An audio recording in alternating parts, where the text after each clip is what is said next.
నమస్తే mood of ఆంధ్రకు స్వాగతం. Kadapa Reddamma MLA Madhavi Reddy గారు దూకుడు పెంచినారు. ఒక్క దెబ్బకు రెండు పిట్టలు అన్నట్టుగా ఆమె రాజకీయంగా ఎత్తుగడ వేసినారు. కడప కేంద్రంగా వైఎస్ జగన్మోహన్ రెడ్డి గారిని దెబ్బ కొట్టడానికి ఆమె పకడ్బందీ వ్యూహం రచించినారు.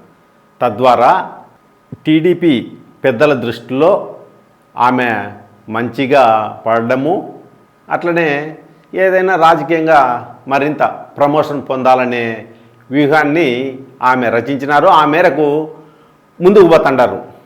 ఏంలే, కడపలో కార్పొరేషన్ వచ్చేసి వైసీపీ చేతిలో ఉంది, దాన్ని లాక్కోవాలని ఆమె ప్లాన్ వేసినారు. ప్రస్తుతము కడప మేయర్గా వైసీపీ నాయకుడు సురేష్ బాబు ఉన్నారు. సురేష్ బాబు గారితో రాజకీయంగాను వ్యక్తిగతంగాను ఆమె ఢీకొడుతున్నారు. ఈ మధ్య చూసినాం కదా, సురేష్ బాబు గారి ఇంటి దగ్గరికి ఆ వీధిలోనూ అట్లే ఇంకా కొందరిని పబ్లిక్ను చెత్త అంతా తీసుకుపోయి వేసేసినారు. ఆడ రచ్చరచ్చ అయింది.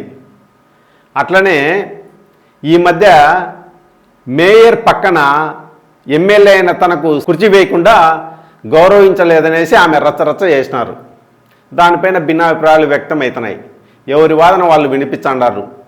కూటమేమో ఎమ్మెల్యేకు కనీసం గౌరవం ఇవ్వలేదు, వైసీపీ వాళ్ళు అది ఇక్కడ కడప కార్పొరేషన్లో అధికారంలో ఉన్నామని విమర్శలు చేస్తున్నారు. లేదు, ఎక్కడా కూడా కార్పొరేషన్లో మేయర్ ఒక్కరే పైన కూర్చో ఉంటారు, ఆయన కుడి ఎడమల వైపు ఎవరికి కుర్చీలు వేయరు అని చెప్పి వాళ్ళ వాదన వాళ్ళది. ఇవన్నీ పక్కన పెడితే ప్రస్తుతం కడపలో సిచ్యువేషన్ ఏంటంటే, ఒక 15 నుంచి 20 మంది కార్పొరేటర్లు టీడీపీలోకి జంప్ కావడానికి సిద్ధంగా ఉండారంట. ఇది బ్రేకింగ్ న్యూస్. మొత్తం 50 డివిజన్లు ఉన్నాయి. వాటిలో ఒకే ఒక్క డివిజన్లో టీడీపీ గెలుపొందింది. అది కూడా అలంకాన్పల్లె లక్ష్మిరెడ్డి గారి కోడలైనటువంటి ఉమాదేవి గారు టీడీపీ తరపున గెలిచినారు. మిగతా 49 మంది కూడా వైసీపీ తరపునే గెలిచినారు.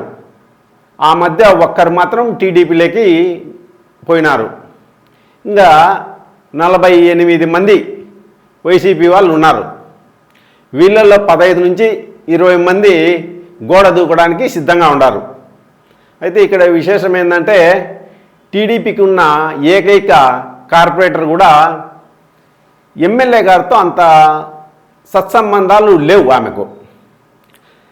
కడప టీడీపీలో ఒక 2-3 వర్గాలు ఉన్నాయి.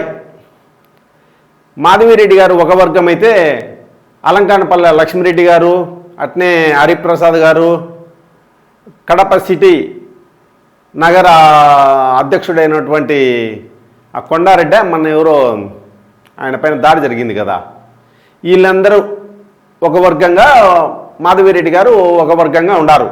అందుకని కడపలో రాజకీయంగా ఇటు పార్టీలోనూ అటు అధిష్టానం వద్ద పరపతి పట్టు పెంచుకోవాలంటే వైసీపీ నుంచి పెద్ద సంఖ్యలో కార్పొరేటర్లు లాక్కోవాలనేది మాధవిరెడ్డి గారి ప్లాను. ఇప్పుడు పరిస్థితి ఎట్లా తయారైందంటే, అధికారం లేనిది ఒక్క రోజు కూడా గడిపే పరిస్థితి లేదు.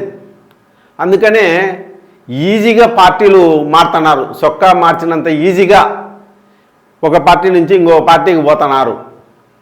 రేపు మళ్ళా వైసీపీ అధికారంలోకి వచ్చిందనుకో, ఈ టీడీపీ నుంచి వీళ్ళే, ఈ మారినోళ్ళే మళ్ళీ ఈ పక్కకు గోడ దూకుతారు. వాళ్ళకు సిగ్గు లేదు, వీళ్ళకు సిగ్గు లేదు, చేర్పించుకునే వాళ్ళకి సిగ్గు లేదు, చేరే వాళ్ళకి సిగ్గు లేదని అనుకుంటుంటారు కదా. ఇప్పుడంతా విమర్శలు ఉన్నాయి. సిగ్గు లేకుండా అయిపోయింది రాజకీయం.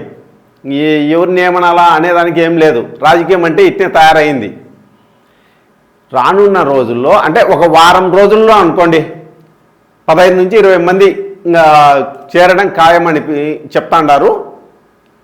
కండిషన్స్ ఏంలే, చేరే వాళ్లకు లెక్క ఇచ్చారనేది అయితే ఏం ప్రచారం లేదు. కానీ రానున్న ఎన్నికల్లో వాళ్ళకే మళ్ళా కార్పొరేటర్గా పోటీ చేసేందుకు సీట్ ఇచ్చారంట.